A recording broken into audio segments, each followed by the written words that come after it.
Well, there is such a thing as the paradox of choice, where the author of that book, Barry Schwartz, actually says that more is less.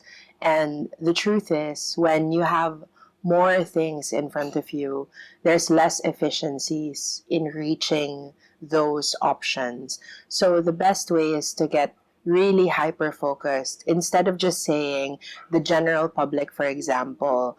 Is there a specific age group that your product or service is meant to reach and make a significant impact to?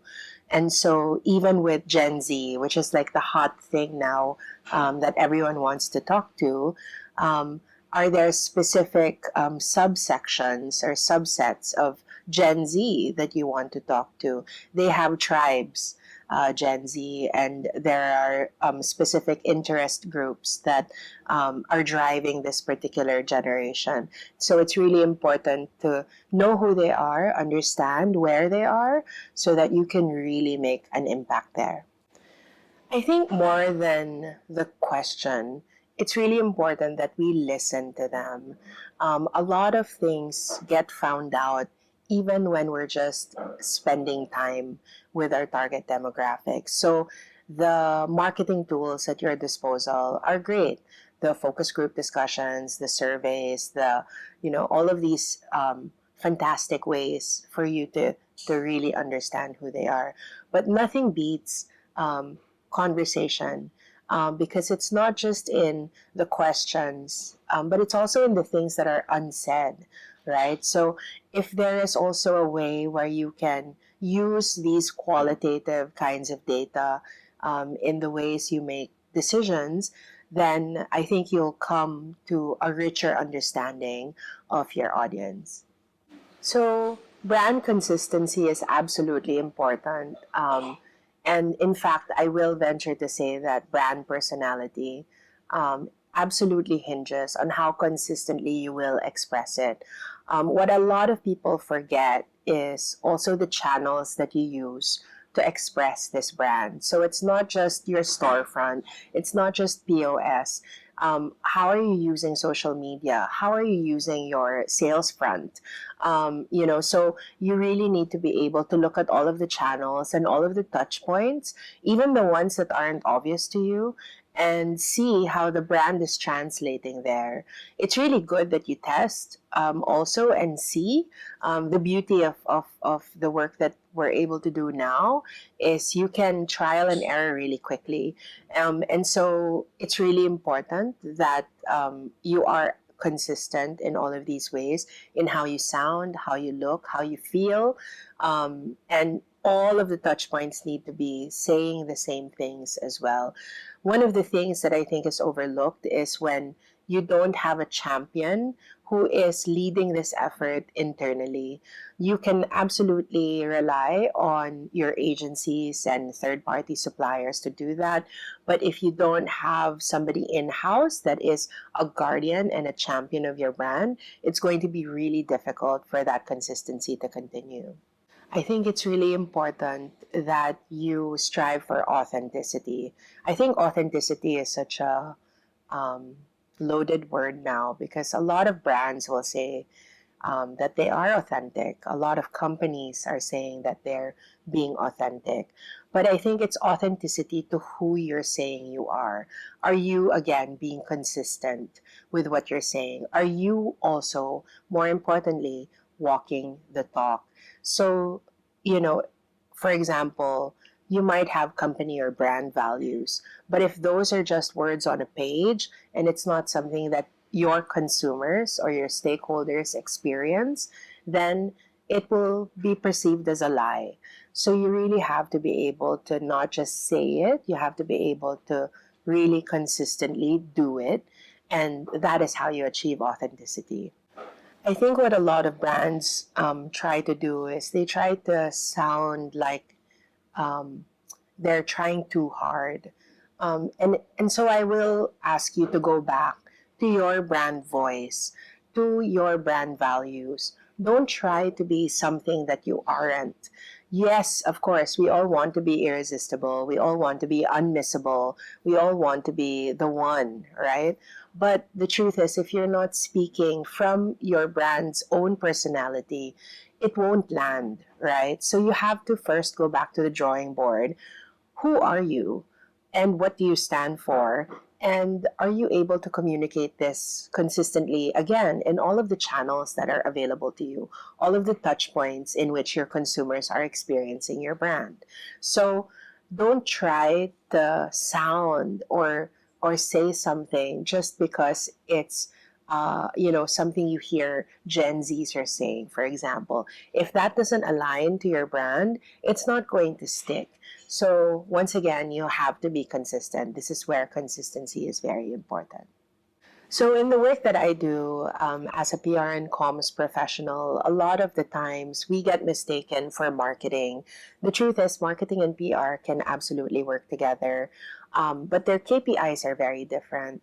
And that's something I always tell our clients is you can't expect PR to behave in marketing speak. It can't express itself the way marketing does. So what PR is it's a long game. It's a sustained effort to continue the conversation between you and your stakeholders, right? And the truth is KPIs and the metrics of that really need time to bake. Marketing is a little bit different because depending on the length of your campaign, you can actually get data very, very quickly. But they can work together symbiotically in order to paint a picture of impact. How many people are you reaching? How many of your messages are landing? How many of them are starting to consider your product? And how many of them are beginning to buy your product? I think, of course, we all want to get revenue, and that is still the one metric that matters. But you also have to think, how are you going to use everything at your disposal in order to make a significant impact there? So don't discount the efforts from marketing, from PR. They all can work together to give you success. I think what a lot of people forget is social media is not a behemoth. The truth is, every social media channel that's available to you behaves in a different way. So, for example, LinkedIn is very, very different from TikTok. You need to assign a purpose and an objective for your brand being in that particular social media channel, and you need to be consistent in your efforts there. So, for example, for LinkedIn, I think a lot of us know that this is one of the best ways for us to create B2B communications. A lot of the times, companies and brands will use this for thought leadership and also for their executive communications, right? The ways you use LinkedIn will absolutely not land on TikTok. On TikTok, you need to be really quick. You need to speak, whatever's being spoken in the last 8 seconds. And you need to ride on trends so quickly. And so maybe this is where you use, the platform to launch your products and to push your products, right? And to push specific SKUs and promotions. So the use of each social media channel is very different. You have to determine for your brand which social media channels you should be on. You don't have to be on all of them. Don't feel pressured to inhabit all of the social media channels that are available. They're not all going to work for you. So if you know the objective and the purpose that you're trying to reach, it's going to be much easier for you to make that decision. I think there's a couple of ways that we can do this, right? There's the organic way, which is the traditional way, where you just pump your communication channel with content, make sure that you're doing that consistently, and hope that community builds around that. You can create content that asks, for example, for your community to interact with that. User generated content is a great way to do that. Driving promotions on social is also a great way to do that. But the truth is, there's no getting around paid anymore, and you have to be complementing your organic efforts with boosting. And so there has to be some budget that is set aside for that as well.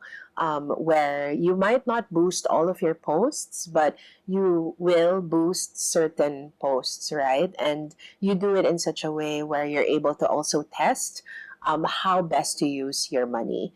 So you really want to work very closely with your digital media team or your marketing team to derive the data from there, especially if there are promotions or certain objectives that you're trying to reach, and then calibrate once you do have that data and see if it's giving you the results that you need. So the truth is, something that we all say to the clients that we work with is when you're calling us, that's actually too late. Crisis prevention happens when you're looking out and mitigating for crises before they even happen. If you don't have a crisis playbook, for example, I would really, really encourage you to invest in that effort and prepare for the different scenarios that your company or brand might face. So, from a comms perspective, for example, what we look at would be the different ways that comms can help these crises when that happens. So, I absolutely encourage you to take a look at the different situations that your brand might face, whether it's product related or people related, company related. There's so many scenarios actually that you can start preparing for, but you're doing yourself a disservice if you're not prepping for that.